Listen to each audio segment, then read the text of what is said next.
Hello friends, आज class 10 से एक टॉपिक डिस्कस कर रहे हैं। आज आपको हम क्लास 10 से सिमिलर ट्रायंगल से थ्योरम करके दिखाएंगे और वो है कन्वर्स ऑफ बीपीटी।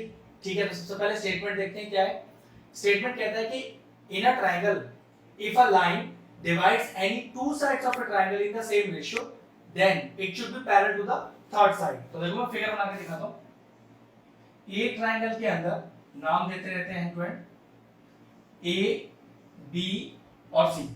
कह रहा है एक ट्रायंगल में अगर कोई एक लाइन, मान लीजिए अगर वो लाइन हमारे पास डी है, दो साइड्स ऑफ ए ट्रायंगल को बराबर रेशियो में बांटती है। सबसे पहले लिखते हैं गिवन, फिर लिखेंगे टू प्रूफ, कंस्ट्रक्शन और प्रूफ।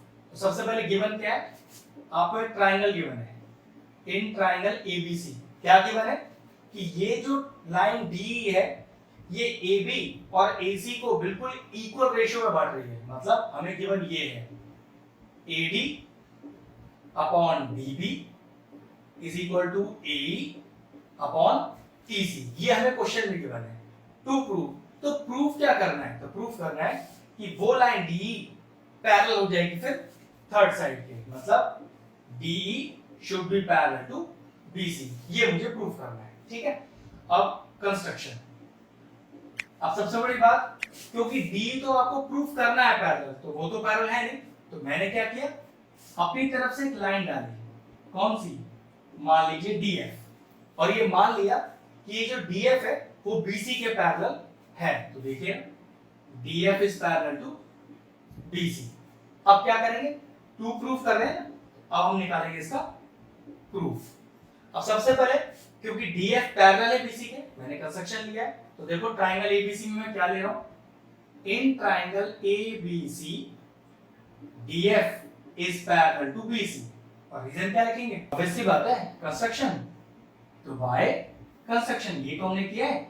और अगर किसी ट्रायंगल में एक लाइन दूसरी लाइन के पैरेलल हो तो फिर बेसिक प्रोपोर्शनलिटी थ्योरम हमें क्या बताती है, हमें बताती है वो कुछ ऐसा, AD upon DB is equal to AF upon FC। यही है बीपीटी कि किसी ट्रायंगल में अगर एक लाइन दूसरी लाइन के पैरेलल है तो फिर कौन सा रेशियो बराबर होगा, AD by DB is equal to AF by FC। ध्यान रखना यहां पर अभी D कोई लाइन है ही नहीं। ठीक, चलिए बिगिन इक्वेशन पर।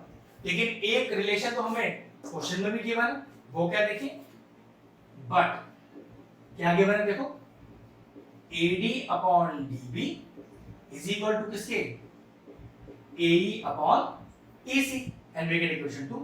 और इसके लिए रीजन क्या लिखेंगे, ये तो गिवन लिखेंगे, तो यहाँ क्या लिखेंगे, बीपीटी का पूरा स्टेटमेंट। ध्यान रखना ये बीपीटी या फेज लिखने से कोई मतलब नहीं, आपको यहाँ पर पूरा स्टेटमेंट लिखना पड़ेगा। ठीक है, अब जरा दोनों इक्वेशंस को कंपेयर कर सकते हैं।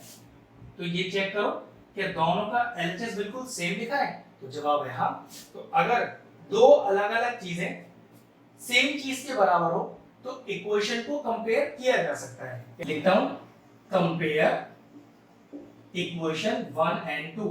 ध्यान रखना कंपेयरिंग तभी हो सकती है दो इक्वेशंस के बीच में जब LHS या RHS कोई एक टर्म मैच हो रहा हो। देखो दोनों इक्वेशंस का LHS मैच हो रहा है, तो कंपेयरिंग करते समय वो सेम टर्म जो मैच हो रहा है वो साफ हो जाएगा और जो डिफरेंट टर्म्स हैं वो आमने सामने आ जाएंगे। तो कैसे लिखूंगा, AF upon FC is equal to AE upon EC। ठीक है, नाउ अगला स्टेप, अब वो याद रखने वाला स्टेप है। हम थ्योरम कर रहे हैं, तो थ्योरम में बहुत सारी ऐसी चीजें होती है जो आपको याद रखनी पड़ती है, क्योंकि वो थ्योरम का प्रूफ है, उसमें आप कोई चेंजेस नहीं कर सकते। लेकिन हाँ, इसके ऊपर बेस्ड जो एप्लीकेशंस होंगी, हाँ वहां बहुत सारे चेंजेस हो सकते हैं, लेकिन थ्योरम के स्टेप्स आपको याद करने हैं। अगर यहाँ मैं आपसे बोल रहा हूँ कि adding one on both sides करना है, तो आपको ये बात याद होनी चाहिए कि adding one on both sides होगा, अदरवाइज का कोई तरीका नहीं है, क्योंकि थ्योरम है, प्रूफ करके वही लाना है जो रिक्वायर्ड है। तो कुछ स्टेप्स ऐसे होते हैं जो याद रखने ही पड़ेंगे। तो चलिए adding one on both sides, तो AF upon FC plus 1, AE upon EC और प्लस 1। अगला स्टेप देखो जरा, एलसीएम लो, कितना आएगा, FC एलसीएम आ जाएगा और ऊपर आ जाएगा AF plus FC is equal to यहाँ EC एलसीएम आ जाएगा AE प्लस EC।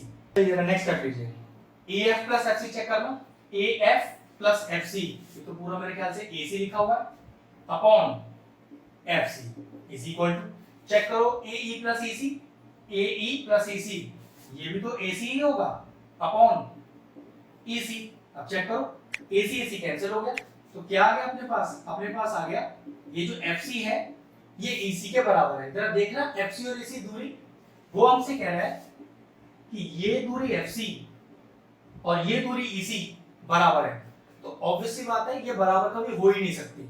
लेकिन अगर ये ई सी और एफ सी बराबर हैं तो पक्की बात है कि ये जो एफ पॉइंट मैंने लिया हुआ है जिसको मैं डी एफ बोल रहा हूं, ऐसी कोई लाइन है ही नहीं, वो लाइन डी एफ एक्चुअल में डी में मर्ज हो जानी चाहिए, तो ये बात पॉसिबल हो सकती है। समझ लो इस बात को कि अगर EC दूरी को FC दूरी के बराबर होना है तो इस F पॉइंट को उठ के E में कोइंसाइड होना पड़ेगा।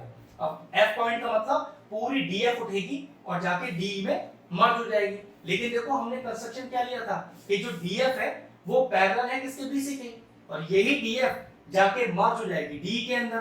तो क्या प्रूव हो जाएगा कि भाई DF पैरेलल BC थी, DF मर्ज हो गई DE के अंदर, तो ये प्रूव हो गया कि भाई DE पैरेलल हो गई BC के। बस यही हमारा प्रूफ था। तो लिखेंगे क्या इसमें, this will be only possible, this will be only possible when, कब ऐसा पॉसिबल है, जब DF लाइन कोइंसाइड्स विद किसके साथ, DE के साथ। लेकिन DF तो पैरेलल थी BC के कंस्ट्रक्शन के थ्रू, DF चली गई DE के अंदर, तो therefore DE पैरेलल BC। बस ये हमें प्रूफ करना था। तो बस कंस्ट्रक्शन जो हमने किया उस कंस्ट्रक्शन से हमने DF को पैरेलल जो माना था उसे DE में मर्ज करा दिया और उसकी वजह से DE पैरेलल हो गए BC के। यही हमारा प्रूफ था। ये लीजिए थ्योरम फिनिश हो गया। अगर आपको हमारा वीडियो इंफॉर्मेटिव लगा हो तो हमारे चैनल मैथ्स प्लीज को सब्सक्राइब कर लें और साथ में लगे बेल आइकन को भी हिट कर दें, जिससे आगे आने वाले वीडियोस का नोटिफिकेशन आपको सबसे पहले मिल जाए।